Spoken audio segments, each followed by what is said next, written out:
Hi, I'm Ashley Swartz, founder of Furious Minds, an advertising technology collective here in New York. Last week on this segment, I extended an invitation to everyone to make suggestions in regards to topics, things that we should discuss, matters of relevance to the industry at a point in time. I welcome you to continue to do that and send them to me at ashley@furious-minds.com, and I'll do my best to incorporate them.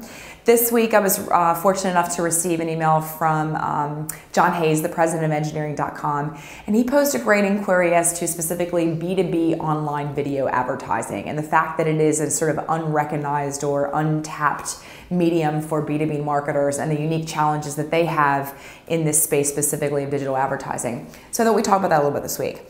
I did some research, as I normally do in prepping for these, and I found an interesting statistic that 75% of Fortune 500 executives watch online video while they're at work. And considering the fact that for B2B marketers, quite often who are technology providers, when looking at digital advertising, they are the key influencers in decision making, specifically in long-term partnerships that drive large 7 to 8 figure deals. So why are we not delivering video to this? Well, I think one of the main reasons that I found in my research is that, and I knew this from my sort of previous experience servicing a large Korean multinational, is that B2B marketers have unique challenges. They're very much so quite often performance-driven marketers. Lead generation is a key outcome of many of their online marketing efforts and investments.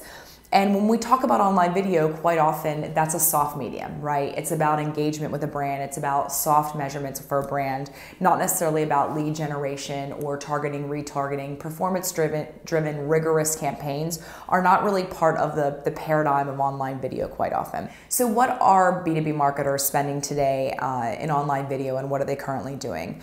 Well, year over year, we saw a 27% increase from 2010 to 2011 on spend in online video for B2B marketers. And eMarketer estimates that next year, for 2012 specifically, forgive me, over 2011, they expect almost a 55% increase in spending. So awareness is building, momentum is increasing, but it's still a small percentage relative to consumer brands as far as investment goes for online video advertising. So one of the biggest issues, and I think the impediments, is where do they go, right? Well, when you talk about online video advertising, the first place that everybody goes to and their mind sort of is driven is YouTube. And the reality is that YouTube isn't really an attractive channel for B2B marketers. I mean, some reasons that sort of I cited in the reading are, there's no lead gen in YouTube, right? It's sort of a closed infrastructure. It's a delivery channel only.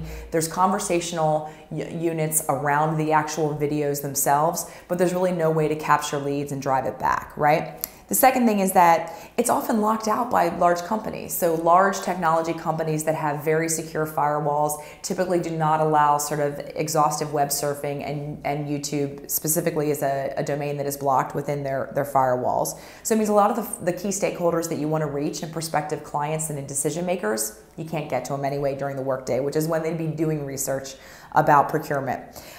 There's no external clickable links, so they can't get to you. Even if they are able to watch your video, they can't get to you because YouTube doesn't have a means by which to drive them after they've viewed your video.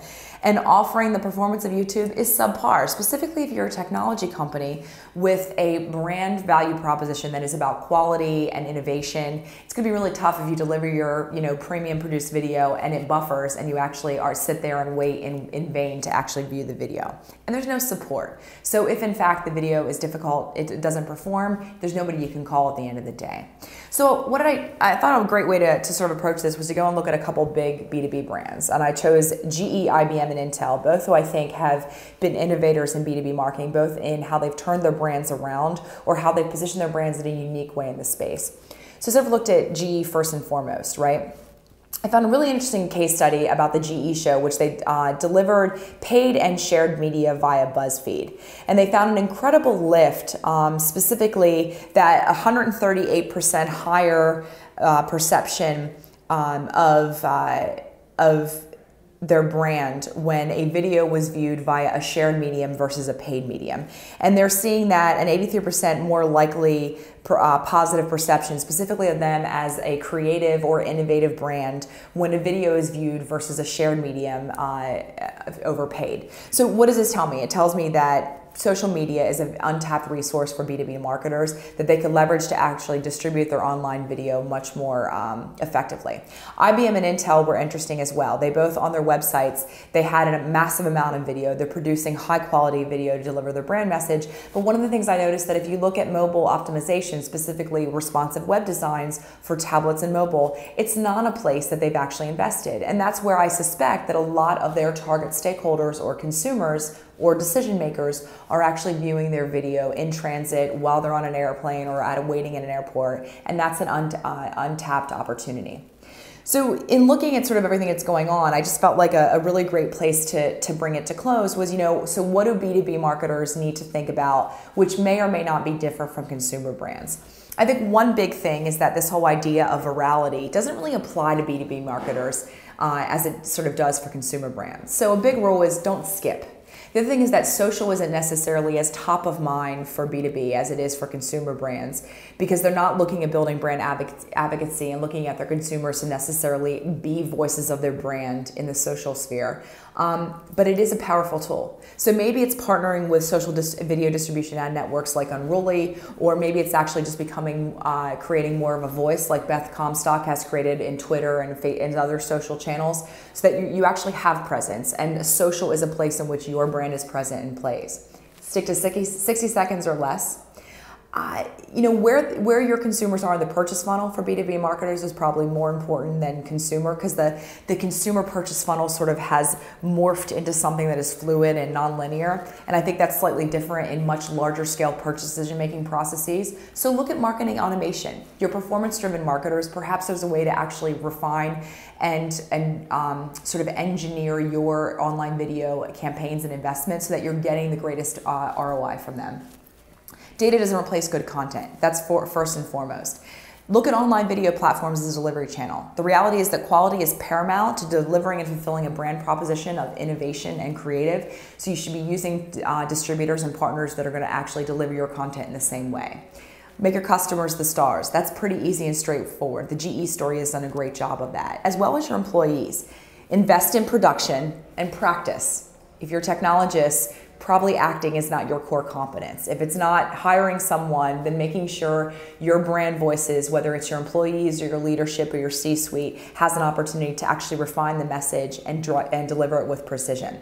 Think out of the box. Not everybody needs we don't necessarily need an Old Spice guy for B2B innovation companies, but we do necessarily need a way to resonate and reach a consumer that is unique and compelling, that drives them to watch and share your content. Show expertise and leadership, be bold, have some swagger, and at the end of the day, create an emotional and human connection. That is fundamental and paramount in any brand-related brand content, and actually know what your consumer is looking for and how to reach them in a way that resonates and is memorable.